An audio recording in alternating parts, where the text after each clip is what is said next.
But when you don't have enough estrogen, it can also make you put on weight because... Welcome to Wellness, your ultimate guide to unlocking your full human potential through biohacking. I'm your host, Ashley Deely. I'm a certified sports nutrition coach, former personal trainer, and Pilates instructor, and I have a degree in kinesiology. My goal is to help you improve and elevate the quality of your life. When you leave a review, it makes a positive difference. Whether you're listening on Spotify, watching on YouTube, or listening on any other streaming app, it helps listeners just like you find this hidden health information faster. The cosmetics industry is highly unregulated, meaning harmful chemicals are hiding in your typical drugstore and big box products. But ARAZA Beauty is the first paleo-certified makeup line in the US, made with real ingredients you can pronounce. Their formulas are nourishing and actually good for your skin. Visit arazabeauty.com/Ashley Deely, ARAZA. That's arazabeauty.com/Ashley Deely. Today's guest is the OG of bioidentical hormone replacement therapy, Dr. Tara Scott, also known as the Hormone Guru. She has over 25 years of experience and board certifications in OBGYN, functional medicine, and integrative medicine. She's one of the leading voices in women's health and hormone balance. She's the founder of Revitalize Medical Group and Hormone Guru Academy, where she helps people uncover the root cause of their symptoms and achieve lasting wellness. What makes Dr. Scott's journey so powerful is her personal story. As a traditionally trained physician, she began to notice many of her patients continued to struggle, even when everything appeared normal on paper. When Tara's brother passed away suddenly at 38, it pushed her to search for deeper answers. Determined to find a better way, she pursued advanced training and certification with the American Academy of Anti-Aging Medicine. Today, she combines evidence-based integrative practices with compassionate care to help patients conquer chronic issues, balance their hormones, and live their best lives. Dr. Tara, welcome to the show.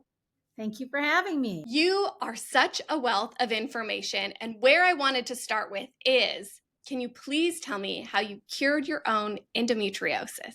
Oh, I got some shade for saying that, but that has been my experience, and it's not a typical experience for everybody because there is no cure. So I did, for me, manage my symptoms and erase my symptoms. So I was, I suffered with symptoms from as a teen, but you don't get diagnosed until you have a surgery. So I didn't actually get diagnosed until between my first and second children. I was seeing an infertility specialist, and I didn't get pregnant with my first one until we took Clomid. And then the second one, we had 7 failed cycles. And then it's their protocol to do surgery in between before you move on to injectable medications. That was when I was diagnosed. And mine was not severe. It was mild to moderate. I had moderate symptoms, but I had endometriosis in my pelvis, on my ovaries, behind my uterus. So at that time, there really wasn't much of a treatment. Birth control pills in between pregnancies. I went on to have IVF and twins. So that's a whole lot of hormones. And then after that, right back to pills and IUDs. So when I started my functional medicine training in my late 30s, obviously I started practicing myself, checking my own hormones, and first detected that I had estrogen dominance, that my estrogen was higher than my progesterone. So I started taking a bioidentical form of progesterone. So that helped a little bit with symptoms, blood flow, heavy periods, but I still had some pelvic pain, and I still had the IUD because I still had symptoms. And so it wasn't really till I dug a little deeper into estrogen detoxification with dried urine testing to look at your pathways. And it's a deep dive into how your body processes hormones, and identified pathways, mostly in your liver where you detoxify estrogen, also gut issues. When your body takes a hormone, it's 2 steps in your liver and then into your gut and out your body. So I had issues with all 3 of those steps. And through correcting that, then I no longer had symptoms. I'm not in menopause, and I'm able to take estrogen without any pain. I don't have any pelvic pain. I don't have any issues. I had pain with intercourse, pelvic pain, back pain, painful periods. I don't have any of that now. So for me, I feel that that's a cure, the absence of symptoms. Yes. Oh my gosh. Well, thank you for sharing that. What led you down the path of getting into bioidentical hormone replacement therapy? Well, there were really two big things in my life. One was the first of my own hormonal issue, having endometriosis, not given many options for therapy. And then when you're done with your fertility, having it being too young for menopause and not needing, fertility, you're not really given much in the hormone world. It's a little bit better now. This is 20 years ago, but there's not much for that patient. It's birth control pills. I also found out that I had Hashimoto's thyroiditis. And so, again, same thing, not much in the way of treatment or management for that. And so, learning about treating an integrative and functional world, I really saw a need as a traditionally trained OBGYN. I realized my training did not prepare me at all for hormone issues or menopause. We get no training in it. So I saw a need. I was at the time in a big OBGYN practice, and I kind of always have been the type of personality that's a little bit of a perfectionist, and I want to be the best at something. Lots of people deliver babies. Lots of people did surgery. I love delivering babies. I was good at it, but this is something nobody was doing, and I had a personal interest, and it was a huge vacuum. So we're talking, this was 22 years ago. I started specializing in hormones. So it's a buzz now, but I'm a dinosaur, So, and I had to I think you're an really OG, withstand. not a dinosaur, Dr. Tara. OG. I was, I wouldn't say ridiculed by my partners, but I was criticized and questioned because I was going down this pathway. But because I kept presenting the literature and the data, and now there's so many more studies, then when they felt satisfied, they kind of let me alone and to do that. And so I really kind of made my work about women of all ages, I always felt, not just menopause, with hormone issues, trying to help their symptoms. I mean, some issues you can't cure, but mitigating their symptoms. But then it kind of also shifted into prevention and wellness when my brother suddenly passed away. He was 38 and he had a heart attack. And when we kind of stepped away from him, looked back, he had every risk factor. I mean, it was very preventable. So that's when I kind of started learning more about cardiometabolic fitness, metabolic disease, and how could we prevent diabetes in our patients. And I knew that my family history was bad, and I've been a pre-diabetic, and so those are the two kind of sentinel events: my own hormone issues, and then family member, my brother's sudden death. That was really what made me kind of think we could do a better job in medicine. We're not doing a good job if that was completely preventable. I'm sorry to hear about your brother. Very eye-opening that you were pre-diabetic as well. Walk me through what we can do as women to prevent or take some actions to have healthier hearts. So you have your standard markers, and most of the labs, when we're talking about cardiometabolic labs, you can get it at a traditional lab, you can get it at a hospital lab. And I don't want to say for everyone they're covered by insurance, but generally they're covered. Now, if you have a large insurance deductible like I do, nothing is covered until you meet a metric. That's a different story. But for most patients, they're surprised that lab work is covered when we order it. It's just a matter of ordering it with the diagnosis code and knowing how to order it. So I've learned that over the last 22 years. With not just a random glucose or even a fasting glucose, an A1C and an insulin, you need to check the insulin, and then kind of digging deeper when you're thinking about like, well, the sugar is normal, but it's kind of on the high side. Let's check a sugar after you eat, because maybe your sugar is normal and then you eat and it's not normal. So postprandial sugars, continuous glucose monitors, so you can learn about how food affects you and how your sugar responds. So there's that. There's advanced testing with lipids, which we have the advanced lipid particle sizes. There's the risk profiles like lipoprotein A and apolipoprotein B. We have a high sensitivity to CRP now, and we have coronary calcium scores. So we're fortunate that where I practice, those are still free for patients at one of the hospital systems. So it's really amazing that we can lay out and totally calculate someone's metabolic risk. And you don't have to be overweight. You don't have to be symptomatic to know you're pre-diabetic. And so we screen all of our patients for that when they come in, especially the menopausal patients, because we know that there's some protection with your hormones that your body makes. And then when you get into menopause, your cholesterol goes up. And we see a lot of women also get carb sensitive and become weight gain in the abdomen, and then also have problems with their sugar control. And in observational studies, taking hormone therapy has decreased diabetes in populations by up to 20%. And those are kind of old data. So there's probably more recent data that shows a higher decrease.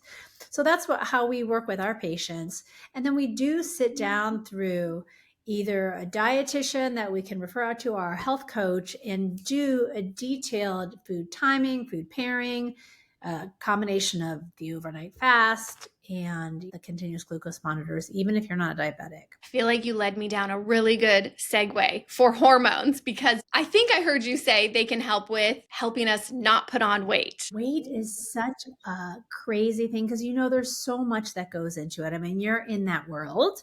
And so that it's so interesting just people watching to see where they put on weight. It seems like, if I could generalize for a second, estrogen weight is in the back of your arms, it's your chest, it's your hips. That's where women generally have their weight. And I'll hear a lot women saying, I've always carried my weight in my hips and my butt maybe, but now I have the stomach. I always had a flat stomach, but in menopause, I have a stomach. And then you have those patients who have thyroid issues, and it's usually lower half of the body that they put on weight generally. And then you have those people that have insulin resistance, and it's always in the abdomen, and it's sometimes even a visceral fat, which we've identified as the fat inside your muscles, under your muscles, inside your body cavity, not outside. And so that fat is riskier for heart disease. And we have machines now that can measure your amount of visceral fat, which we do with our patients too. And so the distribution of fat is so interesting. And then you have eating habits. Everybody has a different eating habit.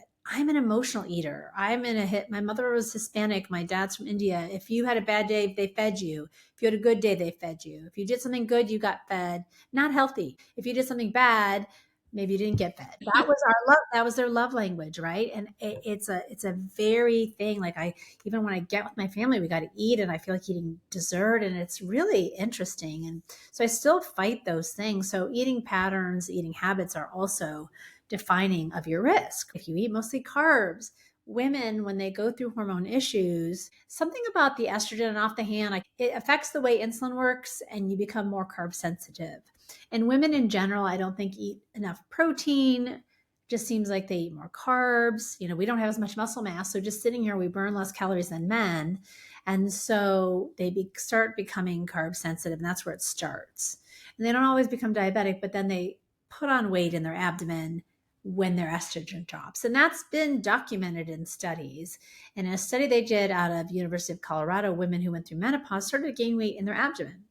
And no amount of exercise and caloric restriction helped that weight gain. But in those patients in that study, when they gave them estradiol, which is one of the hormones in estrogen, then they did lose the weight. So the proper amount of estrogen, the proper functioning of your thyroid, and then cortisol wants to have your blood sugar up. It disrupts the production of insulin and the action of insulin. So cortisol makes you put on weight in your abdomen too. So there's a lot of things at play that cause weight. And then the bad news is that your hormones can make you gain weight. Sometimes when we replace hormones and balance hormones, it doesn't always come off all the way. That's what's hard. Oh my gosh, there's so many variables here.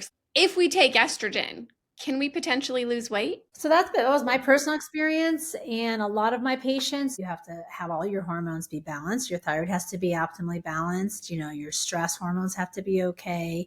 Your sleep has to be good. You have to move. You have to have a good nutrient diet, with your macros being okay. And if it's for a lot of people, when they get to menopause, replacing estrogen and progesterone does result in weight loss. Now, weight can also be a problem in perimenopause when you have too much estrogen and not enough progesterone. So that can happen. Estrogen is a growth hormone, and it's kind of like Goldilocks, because when you have too much, it can make you put on weight. Think about when you're pregnant, you need to gain weight to feed your baby and to grow your baby. But when you don't have enough estrogen, it can also make you put on weight because it disrupts that insulin. So, what kind of estrogen should we be taking? We're again mainly talking about women in the late perimenopause or menopause who are not having cycling and we see that their body's not producing it. So I only use bioidentical estrogen in my practice. You have so many commercially available FDA approved estradiol products, patches, there's daily gels, there is different concentrations of gels. There's also a compounded version that has estradiol plus estriol, which is a weak estrogen. I'm sure you've seen a lot about estriol on Amazon now because people are putting it on their face for wrinkles. That's a Yes. weaker estrogen. That's an end metabolite. Your body breaks down estrone and estradiol into estriol, and it's better for the skin. So some people take it in the form of bias that has to be chemically made for you in a compounding pharmacy, but that's also a bioidentical form of estrogen. So there's a lot of options that are commercially available and again in generic and covered by your insurance, unless again you have some high deductible plan. But it shouldn't be unaffordable. A lot of the estrogens that we produce, like a patch, and there's 5 or 6 doses of patches that come in generic, they're about $40 a month. I really appreciate you explaining this because I was on Biest for a long time and I knew that you should also take progesterone when you take estrogen, but I was only taking progesterone for 2 weeks, but I would take estrogen for about 3 weeks. Should you always pair estrogen with progesterone? This is a very controversial and uncommon opinion, but here is my opinion. Okay. So I look at things from the physiological and the science. So you have an estrogen and progesterone receptor in your breast. You have one in every cell of your body, and we know this. And so our textbook that we learn in OBGYN says that estrogen causes growth in the uterus and the breast, and progesterone causes cell death. So it regulates it. And that estrogen causes growth even in the breast, not just in the uterus. So when women get their uterus removed, we stopped giving them progesterone because the synthetic version, which is the progestin that you see in birth control pills, think about birth control pills having a different point. They're trying to suppress ovulation so you don't get pregnant. They're trying to prevent pregnancy. They're not trying to replace your hormones. Side effects of the birth control pills can be cycle control, but less cramps, less bleeding. But the point of it is not to replace your hormones, but it's segued into that because we don't have this training. So the synthetic version of progestins that has been present in birth control pills and the most common hormone therapies 20 years ago showed an increased risk of breast cancer.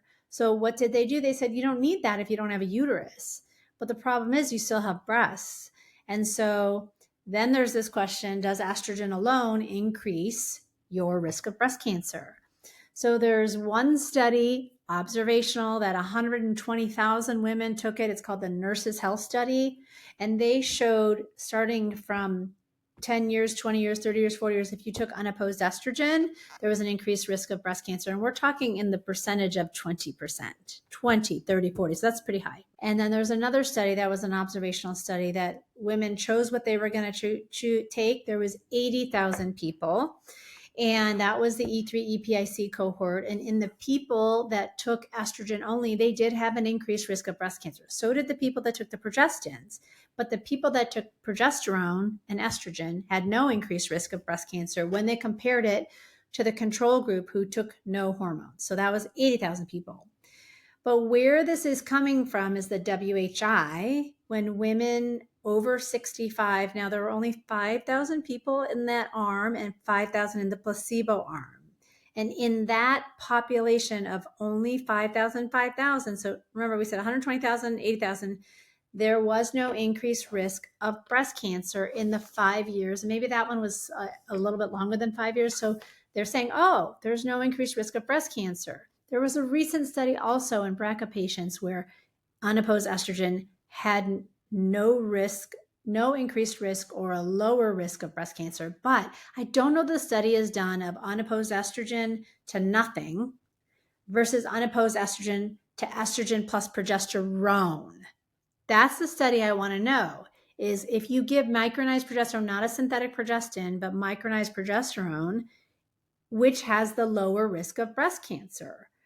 So the studies that I quoted you showed that there was an increased risk for unopposed estrogen. And then also, as a gynecologist, we were taught don't ever give estrogen alone with the uterus, because we know, but in our textbook, it says that the uterus cell and the breast cell are the same in how they respond hormonally.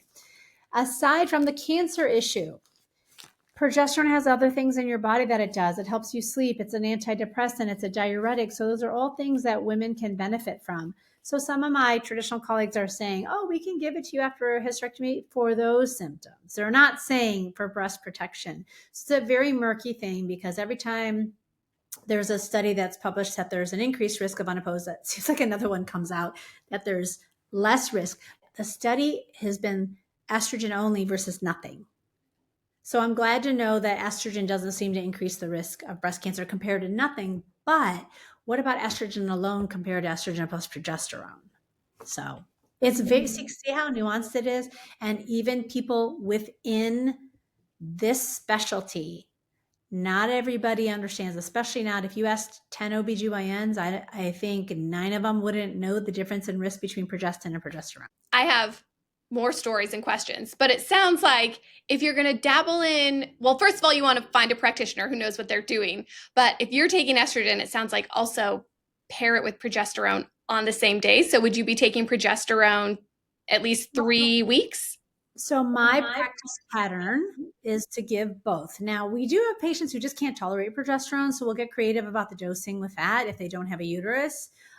So where the 3 weeks comes from is for the oral contraceptive, where people had 3 weeks of medicine and then 1 week of withdrawal, so they knew they weren't pregnant. And then when you have a cycle, you have a 28-day cycle, and generally about a week you're bleeding. But if you don't have a uterus and you don't have a cycle, there isn't, you don't need to have a 3-week thing for any hormone. The longer you're on it, hormones work through with a receptor, meaning it needs to open a door and get in. So you can get what's called tolerance. So that's why there's usually some hormone holiday, or, like you would have a rest day for working out. So some people give a whole week. Some people give 1 day a week off. Some people give 4 or 5 days at the end of the month. It just depends on what the patient wants to do. Thank you. So one of my stories that I wanted to share, my husband and I are doing long distance, and I feel like I was having so many perimenopause symptoms. My ears wouldn't stop itching. They would not stop itching all day. And I was like, I probably took maybe like 7 or 8 times the dose of estrogen. I was like, I just need my ears to stop itching. And they didn't stop itching. And then I only had a 23-day cycle. So I feel like I sped it up. So that's what's so crazy, is it's the balance between estrogen and progesterone and estrogen and your androgens that can promote the symptoms. So it's not just the lack of estrogen. And the way we can illustrate that is, I don't know, have you ever heard of Turner syndrome? Turner syndrome is a genetic defect that girls have. It's not the same as Down syndrome, but it's a chromosome issue that they are born with, instead of XX, X0. Okay, so 1X. Instead of XY or XX, they're born X0, right? XO.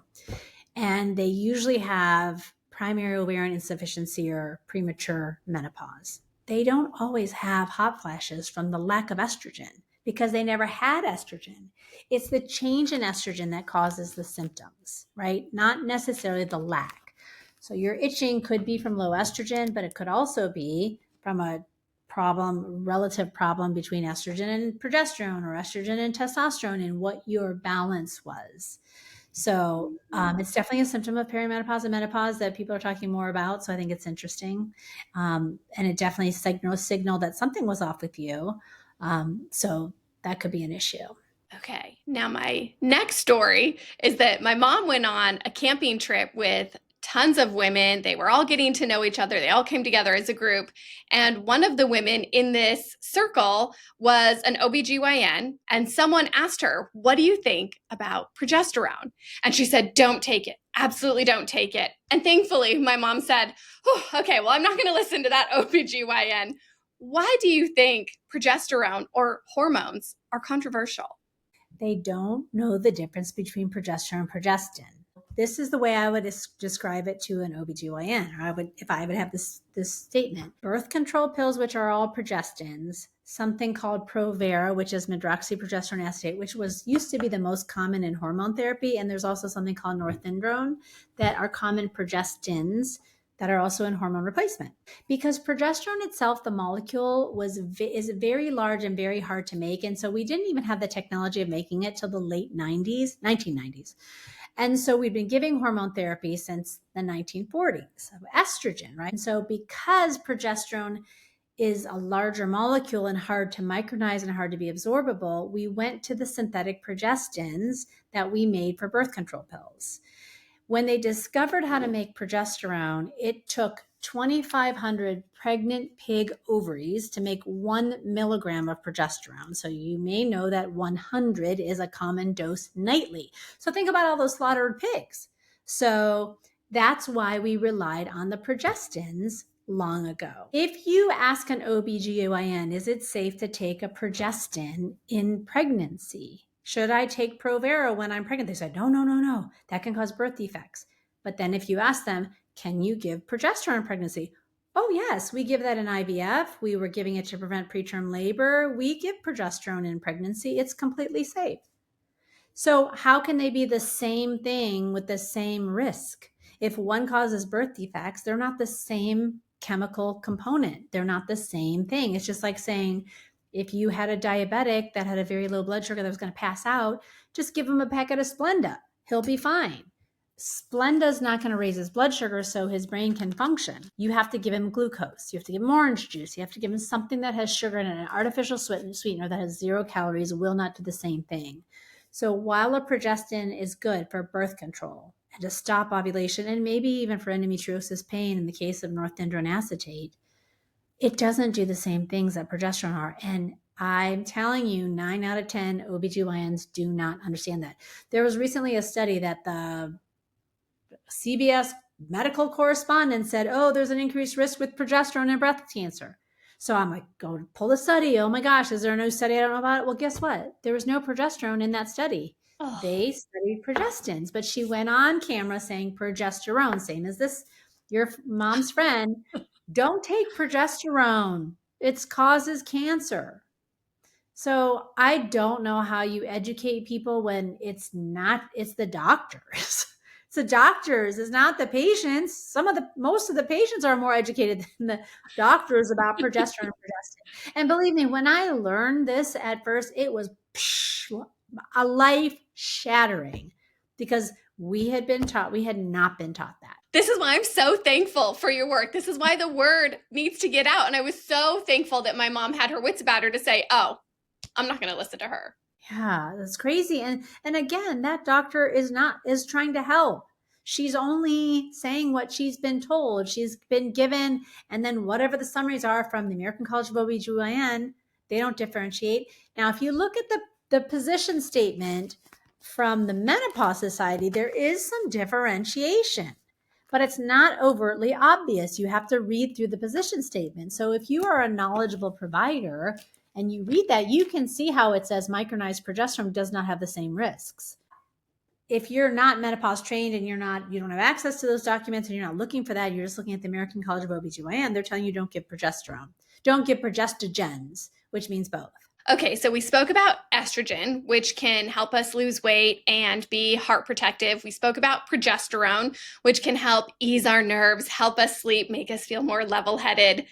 Tell me about testosterone, Dr. Tara. I'm a fan.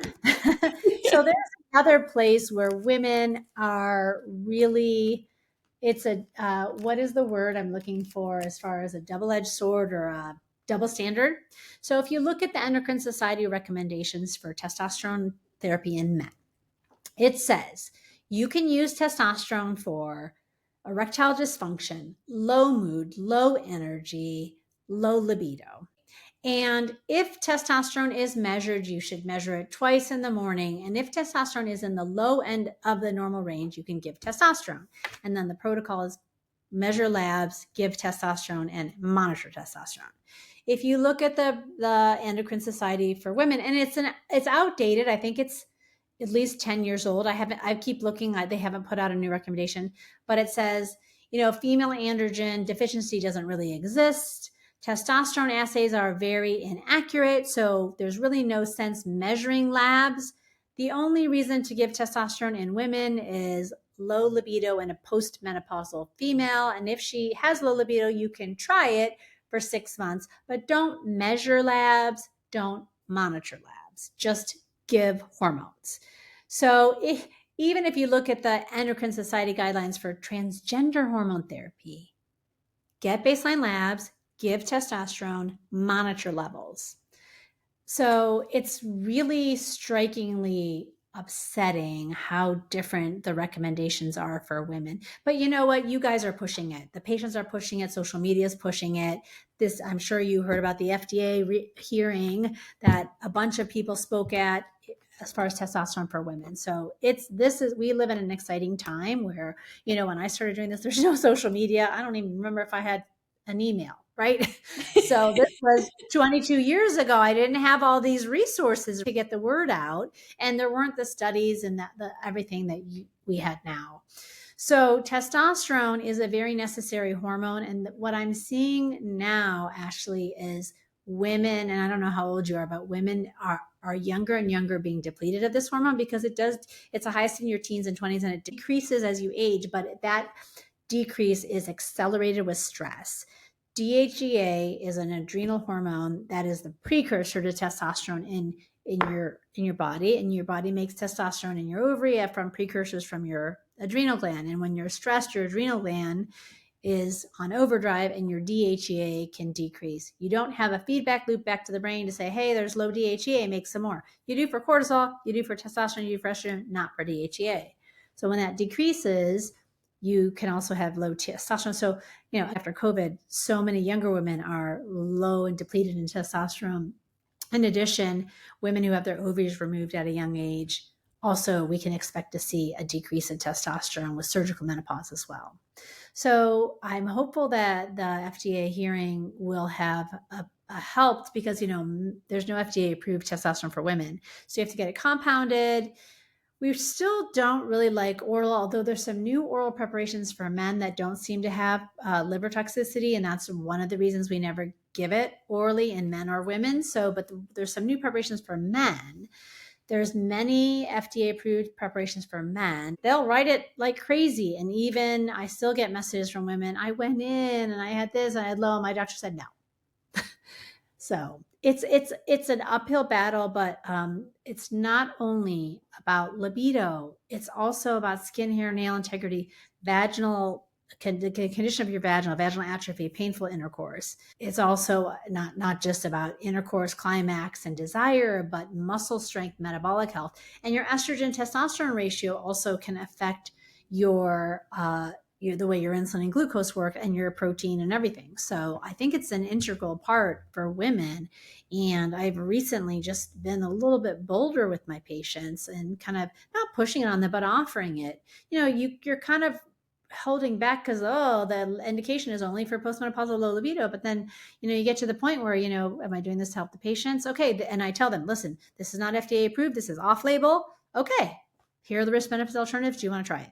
What levels are you looking for? And are you looking at free, total, both? There is no standard in the space for any level of any hormone. That's part of our issue.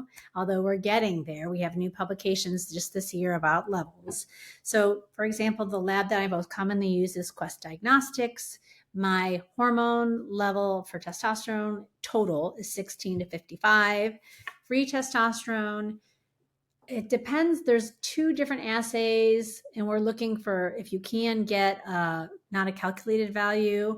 It's an LCMS or dialysis view. So it's either 0 point something to 1 point something or 0.2 to 0.8. It's a very small window where the bottom of the range is still normal if you're like less than 0.2. I do look at a total. I do look at a free. I look at dihydrotestosterone, and the normal range for women, depending on the lab, can be 4 to 22. Some of our different units, it might be 84 to 246, or I'm ballparking the numbers. And then I also look at a sex hormone binding globulin, which is an indirect measurement of testosterone as well. And if you have more binding protein, you're going to have less free. So we look at all four of those metrics, and of course DHEA, unconjugated, and DHEAS when we're evaluating androgens in patients. So I know the protocols are telling you just to look at total, but here's why that's a problem. If you have a lot of estrogen, your total's going to go up because you could have a lot of bound testosterone. So I don't think it's good for a woman, especially in perimenopause that still has estrogen or one that's supplementing, to just rely on your total because your free could be low. And so we look at all of that. Can you take DHEA in the hopes of raising your testosterone? Yes, you can, but it's another one that's so interesting because DHEA is produced by the adrenal gland, but it can aromatize into estrogen, estrone, and it also can go to testosterone. You don't know which way it's going to go. So DHEA can also be sulfated to DHEAS, and that's another thing that we measure. And so we have no control. So some women, you give them DHA, and that is a game changer, and that will raise both their testosterone and DHA. Some women have acne because they go down what's called a 5-alpha pathway to dihydrotestosterone. We don't always know that about somebody, and everybody's individual characteristics of how those enzymes work are different. And so you can, and a lot of people, because DHEA is a little bit easier to take in an oral form, so people are more familiar with how to take an oral form, then a lot of times we'll try that if both are low. Because that's the reason it's low for a lot of people. I've heard Shilajit can help raise your testosterone. Can you walk me through Shilajit and anything else natural that can raise testosterone? So I don't have personal experience with using that in my clients, but I have heard from my colleagues that it's really great, and there's some that they think everybody should use it. There are other, getting enough sleep, if you're not sleeping, can raise your testosterone. If they have sleep apnea in men and women, that can raise your testosterone if that's properly treated. Eating more protein. Some people say branched chain amino acids can raise your testosterone. Weight training can help naturally raise your testosterone. Sometimes DHA. There's some other adaptogens. I don't know if it's horny goatweed or tonkat or one of those two, but I've heard great things about Shilajit. I just don't have personal experience about it.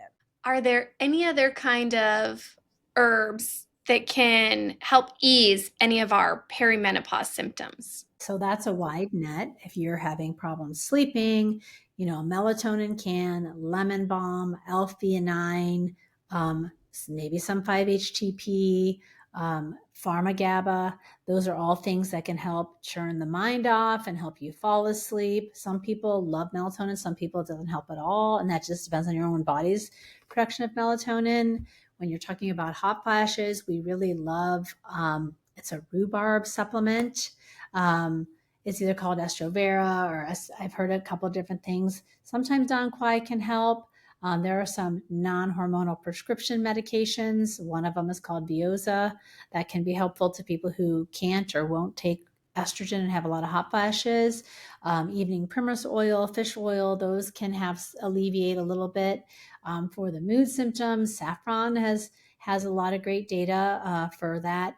And actually, when you're talking about perimenopause, for whatever reason, PMS calcium has been shown that will have a lot of data. I see better results from magnesium for mood shifts, and then sleep, of course, and anxiety.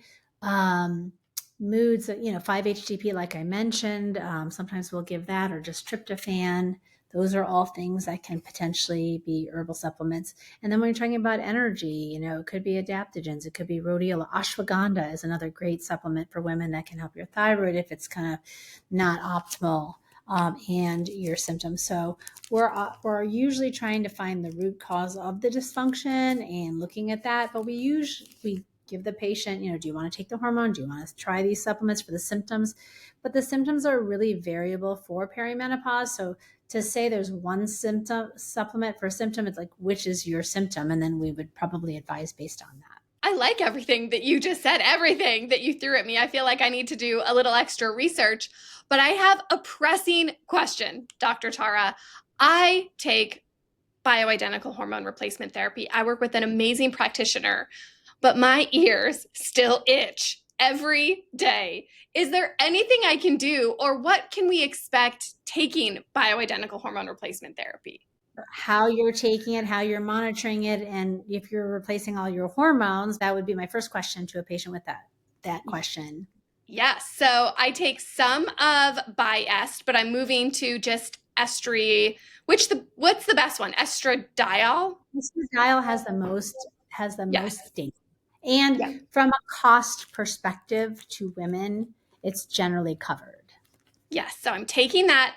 And then I also take topical testosterone.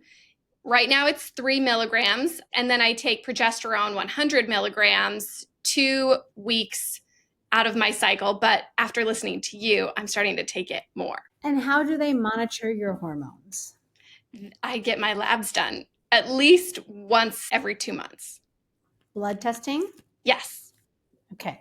Here's an unpopular opinion. When you use a topical cream, blood testing can underrepresent what's in your serum. When you put a cream on, you're putting on your skin, it's going through your skin, it's going into the capillaries, it gets on the red blood cell for about 3 minutes. Then it's going to go to your tissue. So it's going to be taken to wherever it goes for the blood, and it's going to get to your hand, your breast. When it's done in the cell, it doesn't hop back in the vein to increase the level. It goes to the lymphatics to be where the tissue is drained. So there's studies that have been done on that, putting topical lotion on, looking at blood, saliva, urine, where should we monitor it, blood spot. So when you do blood testing, we're checking your vein, we're taking the blood out, we're spinning down the red blood cells, which is where hormones would be. We're dumping those out, and we're looking at the watery portion in the blood. And then we're looking for the hormone. Now, if your body is making the hormone, you can find it in there. If you take it orally, you're going to find it in the veins because it's going to the liver. Then it's going into the venous system. But when you're using a topical hormone, you're not always properly identifying the level that's in your tissue. Now, if you were to do a blood spot testing, like a diabetic, like prick your finger and that is whole blood. So they're not spinning it down, taking out the capillaries. So you might see an elevation in your whole blood from your topical hormones.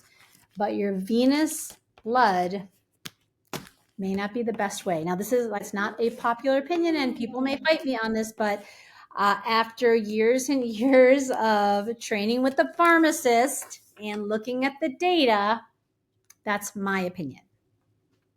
So in our patients, we do blood testing, but then we'll also rotate salivary or urine testing, because the blood in your body is not where hormones exist, right? They're not doing anything in the blood. They're just being transported from A to B.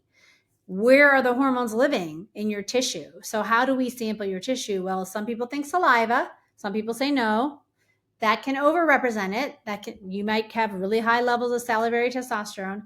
So you could do blood spot, but that's capillary whole blood that still is going to the tissue, that hasn't been drained from the tissue. So that's how we do it. Again, you're going to hear, I watched some of your other podcasts with other people, and I know that there's a difference in opinion on a lot of things. So there is. I feel like I've had so many experts on, and they all have different views. And I feel like that's part of the reason for my podcast is I want to have a source of truth where someone like you says, this is the way, we're also considering this, but giving your opinion instead of saying, this is it, black and white. Well, and so usually at the courses that we teach doctors, I teach for the American Academy of Anti-Aging and Regenerative Medicine, I teach for the Integrative Psychiatry Institute, and I also teach for the Integrative and Functional Medicine Fellowship through the University of California, Irvine. And they asked me to do the testing lecture because I do all of them. I don't say only do the saliva, only do blood, only do urine. I know, I will tell you, all are good, all have flaws. There's no perfect test. But when you're doing this test, this is how you do it. This is when you take your meds. This is how you interpret the labs. When you do this test, when you're taking your meds this way. So think about how nuanced this is. Can you see why a practitioner would not want to spend the time and learn all this? And just like, just tell me what to do. Okay, I'm going to do blood test. Okay, blood is covered. I'm just going to do blood. I don't want to hear any of this other stuff. Don't do saliva tests. It's too expensive. Don't do that. That's all a sham. Let's just do this. I'm just being facetious. But what I'm saying is for 22 years, this has been my life's work, and trying to get the answers and the details and the data and the studies. And I do have studies that back up what I say, but Well, I really appreciate it. I also wanted to go back to something you touched on, which was oral. Is oral estrogen safe? Oral estrogen can be an option, and we have many studies on it. There's some reasons why I don't use oral on my patients. One, when you take oral estrogen, it gets converted in your gut. Estradiol gets converted in your gut to estrone. It gets sulfate in your gut. So what your body's getting is estrone. Estrone agonizes the alpha and the beta receptor in the breast and every cell differently. It has more of a growth profile rather than estradiol. We don't really have the studies about bone health. They're all in estradiol. Bone health, brain health, estradiol. So even when you take it orally, your body's not getting estradiol, it's getting estrone. That's number one. Number two, when you take oral estrogen, it goes through your liver. Anything orally does, that's what it's supposed to do. It increases the blood clotting proteins and has been shown to increase the risk of blood clots. We have many, many transdermal options, so I don't give it in the risk of blood clots. Even though the risk of blood clots is small, it can be fatal. Number three, when you take it orally, it's very erratic levels. You have to get, your body only absorbs about 10% of any oral medication. So just think about having to front load just so your body gets this after what's called first pass metabolism. So by using a transdermal dose, you're mimicking the ovary. The ovary didn't give us a shot of estrogen every morning when we were younger. You get a little bit from the ovaries pulsed in there. So a patch, a cream that mimics kind of a more physiological dosing. Number four, when you take estrogen orally, it increases a binding protein in your urine, sex hormone binding protein. So as soon as you take oral estrogen, you effectively are decreasing free thyroid in a patient and free testosterone. So by taking oral estrogen, there goes your amount of free testosterone. You're going to bind it up. So those are the reasons I prefer not to use it. So, what is your favorite form of estrogen? And I'm a fan of biased, but just because I practice in Middle America, it's a little bit more convenient, accessible for patients to use their insurance and get an estradiol patch, or there's a generic estradiol gel as well. What will I do when the time comes? I don't know. I think maybe I'll switch to biased, but again, it's harder to monitor. You're not going to see the serum elevation that you do with the patch. I would not give oral estrogen. I do have one patient who, unfortunately, from an accident, was burned over most of her body and does not have much transdermal area. So she does a troche, which is a sublingual biased, and it dissolves in her mouth so that she's getting it in her veins, not through her liver. And we are careful about monitoring her levels and her liver function too. So Okay, so if you still have a period, if you're cycling, can you take progesterone, estrogen, and testosterone throughout your entire cycle? So another great question. So what my approach is to mimic natural physiology. And so you normally you don't make progesterone until starting about day 10. It depends on the age of the patient. I'm not saying that you have to wait till you're done with your period till you take estrogen. We just have to see that it is actually low. A lot of people, when they're still having a period, have enough estrogen because you're having a period. So you're ovulating, you're making estrogen, which increases the lining of the uterus. So if you have enough to increase the lining to have a bleed, a lot of people have enough. Not saying that they don't, because I had to take mine when I was still having periods also. So it depends on the patient. So I have my patients stop estradiol and progesterone generally on their period for 5 days or so and then restart. Um, if someone tells me, oh, I feel terrible if I stop my estrogen on my period because I have a migraine, then we readjust to the dose that works for them and the regimen that works. But we talked about those rest days.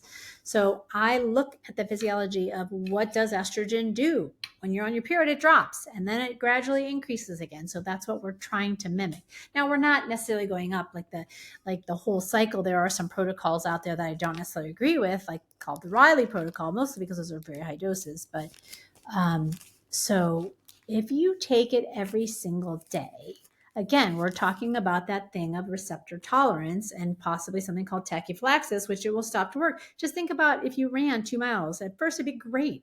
But then after a while, if you ran 2 miles every day, it would fail to give your body anything else. You'd have to increase. So rest days for hormones are important and for the receptors, to get downregulated, to not to get tolerant. So that's how we do it. So we do not prescribe like that when someone's cycling, but it's not like a terrible taboo thing if you do. Those are the reasons why I do it. See, I'm very scientific, I'm very detailed, I'm very evidence-based. So that's why I do what I do rather than just doing kind of like the protocols that have been handed down for 20 years when people had to do something to help people but didn't have the science to back it up. I mean, I started learning in that time period where we didn't have a lot of the science. We just had these protocols and we just did things like we did things. So I had to figure all this out, you know? Is there a whole blood test? Like you mentioned, can you do an at home blood prick every day to measure? I was approached by a company and that they got the technology, but they chose to use it to measure cortisol only. I'm like, women would want to be able to measure their estrogen. So I don't, there's one lab that you do an at home kit, but it's not every day. It's just a one time. I mean, I suppose you could do a kit and send it every day, but by the time you get the results, it'd be 2 weeks later, and then you wouldn't have any meaningful information. There are some urine kits, and I've been trialing one called Mira. It's really aimed at fertility, but I've been monitoring my estrogen to try to see if I can get meaningful information for it. But it measures estrone 3 glucuronate. So it's not estradiol, it's not estrone, it's not estriol, it's estrone 3 glucuronate, glucuronate or glucuronide or something like that. So it's supposed to be measuring the estrogen that goes up with ovulation because you can do LH kits as ovulation prediction kits. So you can measure LH and FSH in the urine. So it has that. It also has progesterone. So it's mainly geared for fertility. But I'm like, maybe my patients, because you have such shifts month to month, maybe they can use this. So I've been kind of trialing it on myself. But no, I don't know. I don't know if the technology is out there direct to consumer to do a blood spot every day. Hmm. It's probably coming. I feel like I said, why don't we get a continuous estrogen monitor? Wouldn't that be great? That's a So great idea. I know. I mean, my patients would totally buy it, but I feel like I heard that somebody was developing that technology, but Ooh, sign me up. I'll be one of the first buyers. I have a question about progesterone. Can men take it if they need help sleeping? so men would have a much, much lower level of progesterone. And there's definitely some times when men could, progesterone is a 5 alpha reductase inhibitor. And so that's the enzyme that testosterone goes to dihydrotestosterone. And so there are times and indications where men, like even like brain injury, there's some protocols that progesterone really helps brain injury, acute brain injury. So some people do that, some people don't. I was just curious because my husband has trouble sleeping, and I've been wondering, can I give him just one of my progesterone pills? That would be a lot higher dose, and I'd want to know on him like what's his cortisol and what's all the rest of the reasons why his issue is. Dr. Tara, what are some top questions that we can ask our OBGYN or some of our physicians to make sure we are getting a reputable physician who knows how to deal hormones? Well, I would always tell you to open with what is your thoughts about hormone therapy? Because some of them will say, I don't believe in it. Okay, they don't believe in it. I don't think you should do that. And they'll tell the patient. So you need to know offhand. And I had a patient come to me and say, well, my OBGYN said that they don't believe in it. And I said, well, then your OBGYN doesn't have to take it. Doesn't mean they make the decision for you. So what are your thoughts about, what are your beliefs about hormone therapy? Do you think it's necessary? What is your experience prescribing hormone therapy? Do you feel that you have the knowledge and experience and training to manage my hormones and prescribe my hormones? And if you don't, is there someone who you trust that does have that? Those are the main things that I would ask. And, I mean, I'm never offended when patients ask me questions and they want to grill me on my training or whatever. I don't get offended like that. Some people might. They might respond like, I'm the doctor or whatever. That's another answer for you, though. So if they say, yes, oh, yeah, I prescribe hormones to therapy, I would probably want to know, well, where did you get your training or what kind of training did you do? Because we don't get it in OBGYN residency. We get zero. Okay. So they'd have to do something else. Oh, I'm a certified menopause practitioner. Okay, great. Or I went to this course, or whatever. So if your doctor is trained, they're not going to be offended by that, mostly unless they have some kind of, other underlying personal characteristics. But they might be offended if they don't know and they feel like they know. I mean, they might. I never was offended. Patients used to come to me before I had my training, and one patient's like, do you think I need to take progesterone? I saw this article. And I was like, no, you don't need progesterone if you don't have a uterus. That was my training.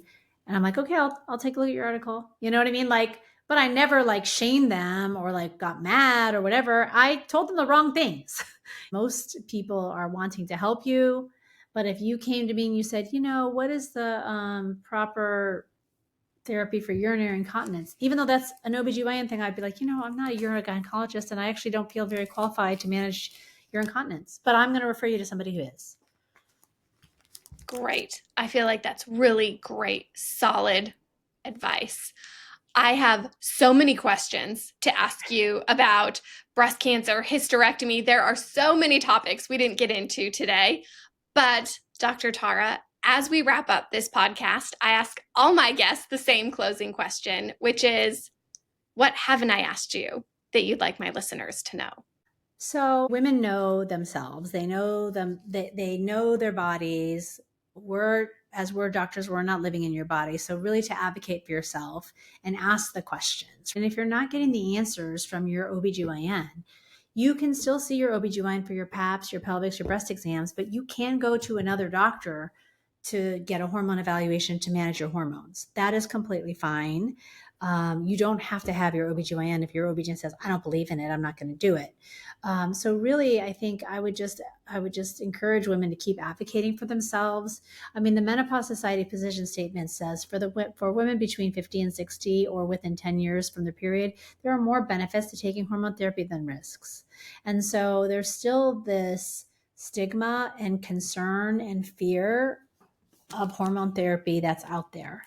And obviously, like you said, for doctors too, there's still, for that doctor that, for whatever reason they said that. I mean, she didn't say that about estrogen, but there's still misinformation and fear that's out there. And so it's not it's on you to get an opinion that's concordant with your beliefs and to feel understood and heard from your provider. Those are really good parting words. Can you please also tell my audience where they can go to learn more about you? YouTube channel, lots of free information on there. Hormone Guru. On Instagram, I'm Hormone Guru MD. On TikTok, I'm Hormone Guru.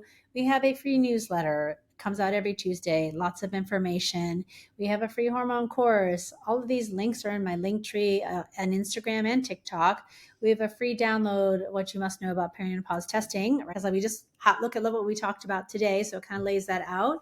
Natural therapies for antidepressants. I think we just put one up about advocacies and like how to talk to your doctor. I don't know if it's up there yet, but those are on the website and the links are also in my link tree. So lots of free information for anybody that wants to dive deeper. We do have a hormone course that gets a little bit deeper into the weeds of physiology and some of the stuff that we talked about, some of the types of testing, types of hormones, estrogen detoxification, which we touched briefly on it. And so that should also be up at the site as well. And you're in Ohio, correct? In Akron, Ohio. Yeah. And so we're limited as physicians to the licensure of the state. So Ohio says we must see people face to face to begin care. That's just Ohio's laws. It may not be like that in every state, but in Ohio, that's how it is. So people have to come to Ohio. And then after that, they have a year that they can do virtual visit. You can do telehealth.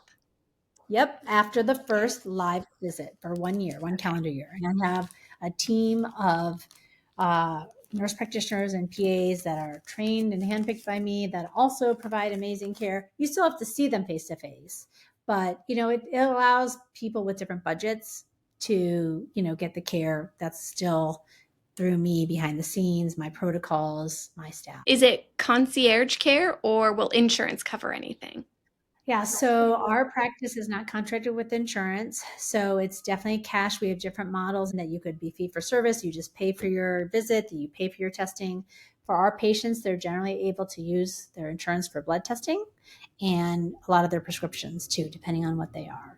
But for functional testing, it's not covered by insurance, and the actual office visit is not as well. Amazing. Okay. Well, we will be sure to point listeners in the right direction, and I can't wait to have you on for round 2. Dr. Tara, thank you so much for your time today.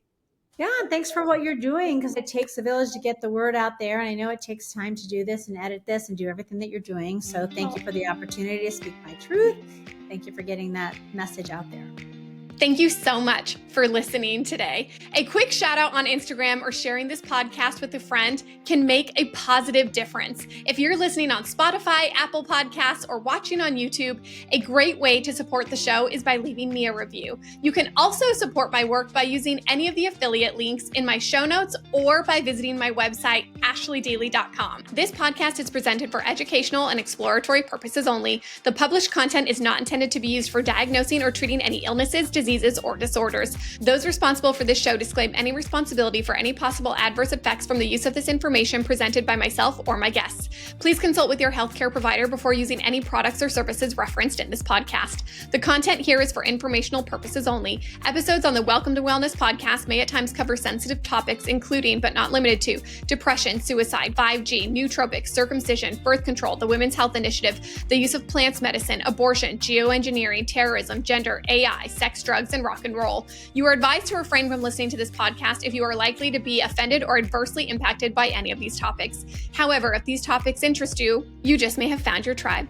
The information or opinions expressed on the Welcome to Wellness show are solely the views of the individuals involved and by no means represent absolute facts. Opinions expressed by the host and the guests can change at any time. The views of my guests are solely their views, and the Welcome to Wellness show does not accept responsibility for them.